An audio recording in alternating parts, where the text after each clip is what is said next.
Hello मेरे प्यारे भाई और बहनों, नमस्कार। क्या हाल चाल है? मैं विकास और आप देख रहे हैं अपना पसंदीदा प्लेटफॉर्म लर्न मंत्रा। तो आज हम सॉल्व करेंगे एनसीईआरटी मैथ क्लास 9th की प्रश्नावली 3.1 का पूरा वन शॉट यानी फुल सॉल्यूशन।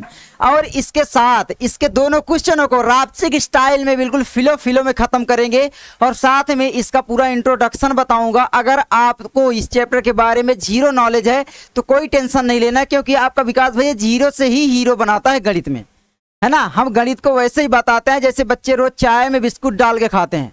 बस ध्यान रखना बिस्कुट चाय में ना गिर जाए, वैसे गिरा देना चाहिए अगर पार्ले जी हो तो, है ना।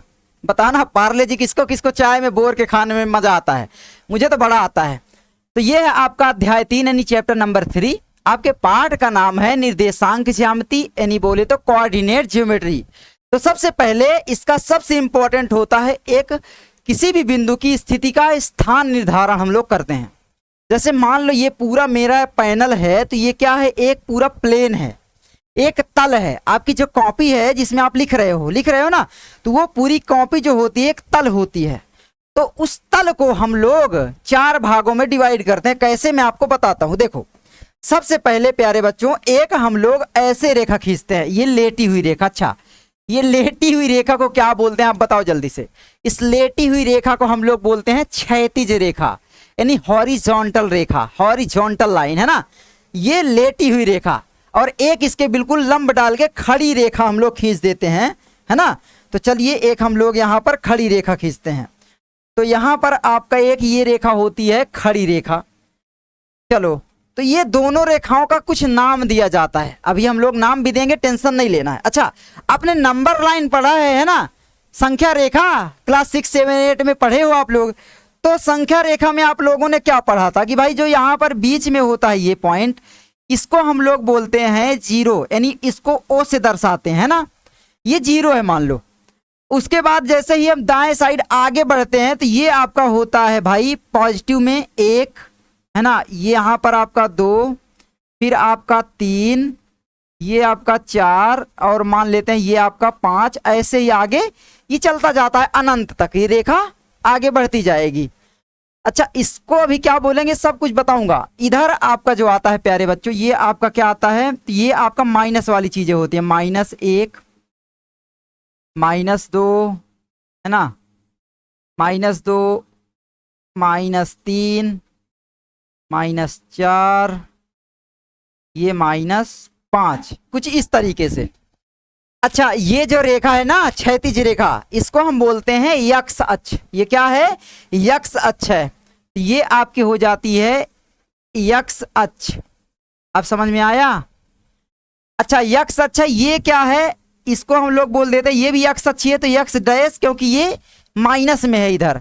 ये आपका मूल बिंदु है। ये बीच में जो होता है ना, ये आपका जीरो वाला, ये होता है आपका ओरिजिन यानी मूल बिंदु। ठीक है, ये हुआ आपका मूल बिंदु, ध्यान रखना। अब यहां पर जैसे ही ऊपर बढ़ते हो आप, ऊपर जाते हो, है ना, ये वाई अक्ष है। तो वाई अक्ष ये ऊपर जो है वो पॉजिटिव होता है, तो ये आपका वाई अक्ष ही है। नीचे जो होता है ये वाई डैश अक्ष होता है, ठीक है, क्योंकि ये निगेटिव है। निगेटिव वाले को वाई डैश से दर्शाते हैं, ठीक है। अब ऊपर वाले को आप फिर वही लिख दोगे कि भाई ये आपका मान लो यहां पर 1 है, ये 2 है, ये 3, है ना, 4, 5, इस तरीके से। नीचे जो है ये आपका निगेटिव वाला होगा, -1, -2, -3, -4, -5, इस तरीके से। तो ये हुआ आपका। अच्छा, अब मान लो किसी बिंदु की स्थिति का स्थान निर्धारण हमें करना है कि वो बिंदु कहाँ, एग्जैक्ट लोकेशन बतानी है। जो आप गूगल मैप यूज करते हो ना, ये ज्यामिति का ही यूज करता है आपका गूगल मैप पूरा का पूरा, ठीक है। जैसे देखो, मान लो मैंने एक बिंदु यहां लिख दिया, ये यहां। अब बोलेंगे ये कहाँ है? इस तल में, पूरे तल में ये बिंदु कहाँ है? तो हमने यहां से एक ये पूरा बनाया निर्देशांक, निर्देशांक तल में निर्देशांक बनाया पूरा। अब यहां पर हमने बोला कि भाई ये जो बिंदु है ना, ये आपका वाई जो अक्ष है, वाई अक्ष है पॉजिटिव वाला, वहां से आपका कितना दूर है इसको हम लोग देख लेंगे। यहां पर सीधा लांबिक दूरी, और यहां से कितना दूर है तो बोलेंगे 4 से ऐसे पूरा। तो ये हमने यहाँ पर टांग दिया। यानी आपका ये हुआ 4,3, है ना, इस तरीके से। यही तो है आपका। अच्छा, जो आपका सबसे पहले मैंने 4 क्यों लिखा, 3 क्यों नहीं लिखा? क्योंकि जो आपका यक्स अक्ष होता है उसको पहले लिखा जाता है, बाद में वाई अक्ष। ये ध्यान रखना, यक्स कामा वाई के रूप में किसी भी बिंदु का निर्देशांक लिखते हैं। अब यहां पर यह भी याद रखना, जो आपका यक्स होता है ना, इसको हम लोग क्या क्या बोलते हैं? तो यक्स को बोलते हैं भुज, ठीक है, कामा जैसे आपका वाई है तो वाई को क्या बोलते हैं? वाई को बोलते हैं कोटि, ठीक है। अच्छा, भुज और कोटि आपको समझ में आया, लेकिन अभी उल्टा आपको समझ में आएगा। देखो, मैंने पूछा अगर मान लो कि यक्स अक्ष से किसी बिंदु की लांबिक दूरी क्या होगी, तो बोलोगे उसका वाई निर्देशांक जो होगा। ये ध्यान रखना, उल्टा यहां पर थोड़ा सा हो जाता है मामला। अब इसको हमने 4 भाग में मान लो बांट दिया, तो आपका इसको, ये वाला जो है पॉजिटिव वाला, इसको बोलते हैं पहला क्वाड्रेंट, यानी आपका बोले तो पहला चतुर्थांश, फर्स्ट चतुर्थांश। ये आपका होता है सेकंड चतुर्थांश, ये आपका होता है थर्ड चतुर्थांश, और ये आपका होता है फोर्थ चतुर्थांश। बोलोगे हाँ, या पाद भी इसको बोलते हैं, ठीक है, क्वाड्रेंट भी अंग्रेजी में बोलते हैं। पहला चतुर्थांश से हम लोग एंटी क्लॉकवाइज या वामावर्त दिशा में चलते हैं, यानी इधर, ठीक है। तो पहला जो चतुर्थांश है इसका चिन्ह परिपाटी क्या होगा, आप मुझे बताइए। तो बोलोगे यहां पर अगर कोई बिंदु है तो वो आपका एक्स अक्ष भी पॉजिटिव होगा और वाई भी पॉजिटिव, यानी आपका बोले चिन्ह अगर केवल लिखें तो प्लस कॉमा प्लस में होगा, है ना। याद करने की कोई जरूरत नहीं क्योंकि तुम्हारा विकास भैया है। उसके बाद अगर हम दूसरा निर्देशांक देखें तो आप यहां पर दूसरे निर्देशांक का बताओ मुझे चिन्ह परिपाटी क्या होगा। तो आप बोलोगे ये यक्स अक्ष भैया ना, यहां पर मान लो कोई बिंदु हो गया यहां पर, तो इस बिंदु को स्थिति निर्धारित करेंगे तो यहां पर इसमें यक्स अक्ष का होगा माइनस में आएगा और वाई जो वो प्लस में, यानी आपका यहां पर आपका इसका एक्चुअली में क्या हो जाएगा, है ना, सेकेंड आपका जो क्वाड्रेंट है इसका जो चिन्ह परिपाटी होगा वो आपका वाई बाद में लिखा जाएगा। पहले यक्स है माइनस कॉमा वाई है आपका प्लस, तो माइनस कॉमा प्लस होगा। तीसरा जो आपका क्वाड्रेंट है चतुर्थांश है, इसका क्या होगा मुझे बताइए जल्दी बताइए। यक्स आपका ये है, वाई ये, यानी यक्स और वाई दोनों निगेटिव हैं तो यहां पर माइनस कॉमा माइनस होगा। और यहां पर आपका क्या हो जाएगा बताइए, यहां पर मुझे आप कमेंट करके बताओ क्या होगा। तो बोलोगे यक्स जो है वो पॉजिटिव है और यक्स को पहले लिखते हैं यानी प्लस कॉमा, और y जो है वो निगेटिव में है तो निगेटिव। ये आपने निर्देशांक ज्यामिति का पूरा कोर चीज समझ लिए हैं, ठीक है। अब मूल बिंदु जो होता है प्यारे बच्चों, इसके निर्देशांक क्या होंगे, बहुत बच्चे फंस जाते हैं। ये आपका जैसे मूल बिंदु है इसके निर्देशांक बोलोगे यहाँ तो ये 0 में है तो यक्स भी 0 और वाई भी 0, यानी मूल बिंदु के निर्देशांक अगर बोले तो 0,0 होते हैं। ये भी आप लोग नोट कर लेना, मूल बिंदु के निर्देशांक 0,0 होते हैं। अब मान लो मैंने बोला कि भाई एक बिंदु यहां पर है मान लो, है ना, ये यहां पर, चलो यहां पर मान लिए हम, तो ये मान लो 3 से जाता है यहां, ये मान लो यहां पूरा बिंदु है, ठीक है, और यहां पर ये 2 में मिल जाता है। अब मैंने पूछा इसके निर्देशांक क्या होंगे या इसका चिन्ह परिपाटी क्या होगा, तो बताइए जरा। तो सबसे पहले इसके निर्देशांक आप लोग लिखिए, इसके निर्देशांक क्या हो जाएंगे, तो बोलोगे वाई अक्ष निगेटिव है और वाई को बाद में लिखते हैं, यक्स को पहले यानी 2 पहले लिखेंगे, 2 कामा वाई को बाद में, यानी 3 में आ रहा है ना, तो 2 कामा माइनस 3, ये इसका निर्देशांक हुआ। चिन्ह परिपाटी क्या होगा, ये आपका प्लस है ये माइनस, यानी प्लस कॉमा माइनस, ये चिन्ह परिपाटी होगा। अगर मैं पूछूं केवल इतना, मान लो इसको नहीं बनाया कुछ, मैंने केवल एक बिंदु लिख दिया मान लो -3,5 और मैंने पूछा कि ये किस चतुर्थांश में है, कौन से वाले में है बताओ, तो माइनस और यहाँ पर ये प्लस, तो माइनस यक्स पहले लिखा जाएगा, तो यक्स आपका माइनस ये वाला है और आपका वाई पॉजिटिव है यानी इधर जाएगा तो यही वाले में है। अगर मैंने बोला कि भाई -3 और -8 ये लिख दिया और पूछा कि इसका चिन्ह परिपाटी है और ये बताइए कि किस चतुर्थांश में है, तो जल्दी से बताइए कौन से चतुर्थांश में हो जाएगा। तो आप बोलोगे भैया ये भी माइनस है, ये भी माइनस है, माइनस माइनस किस में आ रहा है, ये वाले में, x भी माइनस y भी माइनस, तो यहाँ पर माइनस माइनस यानी ये वाला हो जाएगा 3 -3, 8 यानी ये बिंदु कहाँ होगा, तो यहाँ पर मान लो आगे बढ़ा दोगे जब तब आएगा, ठीक है। लेकिन इसका चिन्ह परिपाटी यही होगा कि भाई इस चतुर्थांश में, तीसरे चतुर्थांश में ये रहेगा। समझ में आया। तो चलो अब हम लोग यहाँ पर क्वेश्चन सॉल्व करते हैं, ठीक है। कोई दिक्कत नहीं है प्यारे बच्चों, बहुत ही आसानी से हम लोग क्वेश्चनों को सॉल्व करेंगे। क्वेश्चन कहता है 3.1 में पहला, एक अन्य व्यक्ति को आप अपने अध्ययन मेज पर रखे टेबल लैंप की स्थिति किस तरह बताएंगे। एक अन्य व्यक्ति, मान लो एक ये छठुआ है, ये तुम हो, ठीक है। लो बना भी देते हैं, पेट पैर वैर सब बना देते हैं। लो ये बना दिए, ठीक है। इसकी उंगली भी बना दें, चलो लो 10 उंगली बना देते हैं इसके, ठीक है। ये छोटिया बन गई छोटुआ के जगह में, और एक ये छोटुआ है, इसकी थोड़ा बड़ी आँखी हो जाएंगी। लो भाई, है ना, ये लो, हाँ ये बढ़िया बना है, थोड़ा सा खा रहा है कुछ, मान लो। लो ये थोड़ा मोट, ये मान लो थोड़ा गोल है, ठीक है। इसको हम लोग थोड़ा सा लेदहा बना देते हैं इस तरीके से। लो डमरू, ये पेट बहुत बड़ा है, यहाँ से गैस वैसे निकलती है, और यहाँ पे इसके 2 पैर हैं, ठीक है, इसमें अंगुली जामी हुई है। चलो ये आपका लेदहा है और ये उसकी, जो भी हो आप बोलो लेदही, हाँ।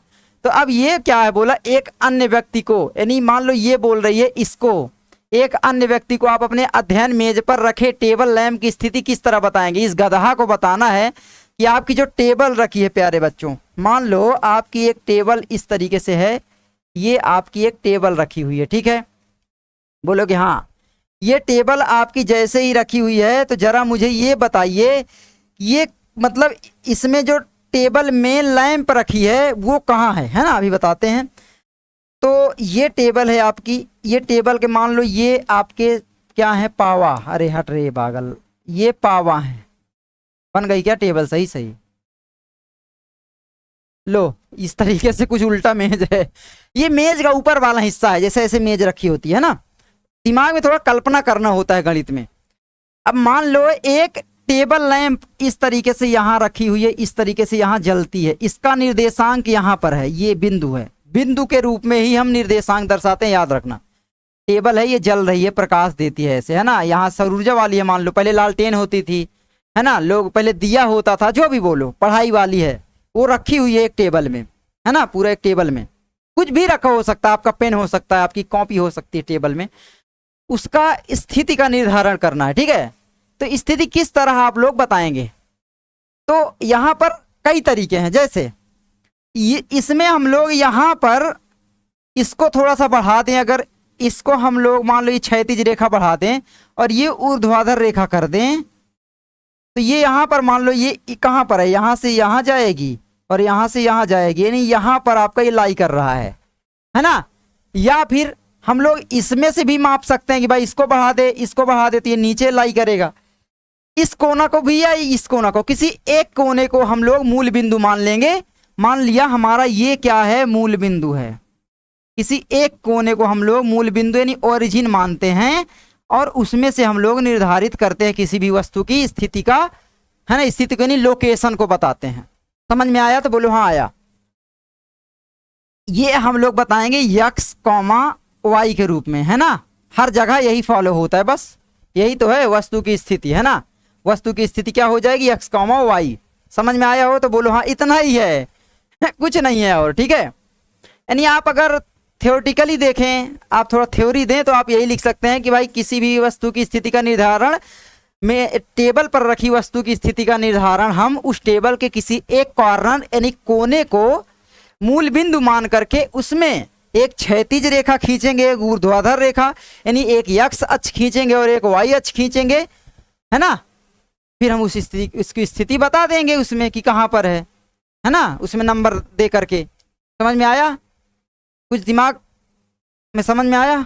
चलो आगे बढ़ें। तो ये है, यही है, ठीक है, और कुछ है ही नहीं है, इतना ही है, थोड़ा बात करना था आपसे बस। आगे देखो क्या कहता है दूसरा, सड़क योजना। एक नगर में दो मुख्य सड़कें हैं जो नगर के केंद्र पर मिलती हैं। ये दो सड़कें उत्तर दक्षिण की दिशा और पूर्व पश्चिम की दिशा, उत्तर दक्षिण समझ रहे हो, पूरब पश्चिम उत्तर दक्षिण, दक्षिण नीचे होता है कॉपी में, याद रखना। पूरब बाएं साइड, पूरब पश्चिम, उत्तर ऊपर, नीचे दक्षिण, ईस्ट वेस्ट नॉर्थ साउथ, ठीक है। तो ये बोल रहा है कि उत्तर दक्षिण की दिशा और पूर्व पश्चिम की दिशा में है। नगर की अन्य सभी सड़कें इन मुख्य सड़कों के समांतर परस्पर, बिल्कुल समांतर हैं, समांतर एक समांतर में है ना, 200 मीटर, हर एक सड़क 200 मीटर में है, मीटर की दूरी पर है। प्रत्येक दिशा में लगभग 5 सड़कें हैं। 1 सेंटीमीटर बराबर 200 मीटर का पैमाना लेकर अपनी नोटबुक में नगर का एक मॉडल बनाइए। सड़कों को एकल रेखाओं से निरूपित कीजिए। चलिए देखते हैं। तो मॉडल वगैरह अभी हम आगे बनाते हैं, ठीक है। और यहाँ पर कुछ क्वेश्चन भी रहेंगे। आपके मॉडल में एक दूसरे को काटती हुई अनेक क्रॉस स्ट्रीट यानी चौराहे हो सकती हैं। चौराहे समझ रहे हैं, जैसे ऐसे ऐसे रेखा, मान लो ये है, अब यहाँ से भी बहुत सारी सड़कें इस तरीके से गई, तो ये सब जो कॉर्नर है ये चौराहे बनेंगे ना, तो वही यहाँ पर बोल रहा है, ठीक है। एक विशेष क्रॉस स्ट्रीट 2 सड़कों से बनी है, जिसमें से एक उत्तर दक्षिण दिशा में जाती है और दूसरी पूर्व पश्चिम की दिशा में। प्रत्येक क्रॉस स्ट्रीट का निर्देशन इस प्रकार किया जाता है कि यदि दूसरी सड़क उत्तर दक्षिण दिशा में जाती है और 5वीं सड़क पूर्व दिशा में जाती है और ये एक क्रॉसिंग पर मिलती है, यानी क्रॉस करते हैं, जहां पर एक कोना है ऐसे वहां पर मिलती है, ठीक है, क्रॉस करते हैं, तब इसे हम क्रॉस स्ट्रीट 2,5 कहेंगे। यानी ये आपका निर्देशांक दे दिया। अगर इसको नहीं देता तो पूछ लेता तो भी हमें बताना पड़ता, क्योंकि यहाँ पर शब्द में दिया गया है हर चीज। इसी परंपरा से यह ज्ञात कीजिए कि कितनी क्रॉस स्ट्रीट को 4,3 माना जा सकता है और कितनी क्रॉस स्ट्रीट को 3,4 माना जा सकता है। चलिए यहाँ पर जो भी दिया है मॉडल वो हम लोग बनाते हैं। ये पूरब पश्चिम यानी क्षैतिज रेखा खींचेंगे हम लोग, है ना। तो चलिए यहाँ पर हम लोग देखते हैं। मान लो ये सड़क जो है ना पूरी ऐसे ही जा रही है, ये आपकी हो गई ना पूरा, हाँ सीधी। चलो ये आपकी एक सड़क है, ठीक है, इसको मैं थोड़ा नीचे कर लूं। अब क्या बोल रहा है, एक इधर पूरब पश्चिम उत्तर दक्षिण, चलो उत्तर दक्षिण खींच लेते हैं। अब एक जो बोले वही कर दो आप। अरे यार चलो उत्तर दक्षिण ये हो गया, लो उत्तर दक्षिण में खींच दिए। क्या बोला, प्रत्येक दिशा में 5-5 सड़कें हैं, यानी इधर भी 5 सड़क, इधर भी 5 सड़क, इधर भी, बीच से ही तो हम लेंगे, पॉइंट से, ओरिजिन से, समझ रहे हैं, ठीक है। तो यहाँ